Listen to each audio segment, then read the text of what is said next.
સુરત જ નહીં, હવે તો મહારાષ્ટ્રમાં પણ રખડતા કૂતરાનો આતંક સામે આવી રહ્યો છે। મહારાષ્ટ્રમાં ઘર પાસે રમતી એક માસૂમ 3.5 વર્ષની બાળા પર રખડતા કૂતરાએ કરેલા હુમલામાં માસૂમને આંખ અને ગળા પર ગંભીર ઇજાઓ થતાં સુરત નવી સિવિલ હોસ્પિટલમાં ખસેડાઈ હતી, જ્યાં બાળાની હાલત જોઈ તબીબો પણ ચોંકી ઉઠ્યા હતા।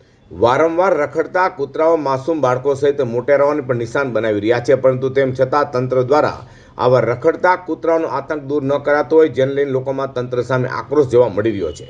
તો સુરત સાથે હવે તો જાણે મહારાષ્ટ્રમાં રખડતા કૂતરાનો આતંક વધ્યો હોય તેમ મહારાષ્ટ્રમાં રહેતા કાંતિલાલ ચંદ્રસિંહ પાવરાની 3.5 વર્ષની માસૂમ દીકરી કલ્યાણી ઘર પાસે રમતી હતી, ત્યાં રખડતા કૂતરાએ તેના પર હુમલો કરી આંખ અને ગળાના ભાગે ગંભીર ઇજાઓ કરી હતી, જેથી બાળાને પહેલા સ્થાનિક દવાખાનામાં સારવાર કરાવ્યા બાદ વધુ સારવાર માટે પિતા તારીખ 14મીએ સુરત નવી સિવિલ હોસ્પિટલમાં લઈ આવ્યા હતા, જ્યાં બાળાનું મોઢું જોઈ તબીબો પણ ચોંકી ઉઠ્યા હતા અને તરત જ બાળાની સર્જરી કરી હતી। कांतिलाल चंद्र सिंह पावरा अभी सूरत में कोरोना ये इमरजेंसी में आए हैं, सिविल में आए हैं। कल्याणी कांतिलाल पावरा कुत्ते ने काट लिया है। कितने? एक ही कुत्ते ने कहाँ काटा, पे काटा?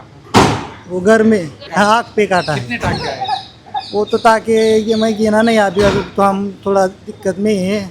हाल तो देशभરમાં રખડતા કૂતરાનો આતંક સામે આવી રહ્યા હોય ત્યારે હવે આવા રખડતા કૂતરાના આતંકથી બાળકો સહિતનાઓને તંત્ર ક્યારે મુક્ત કરાવશે તે જોવું રહ્યું।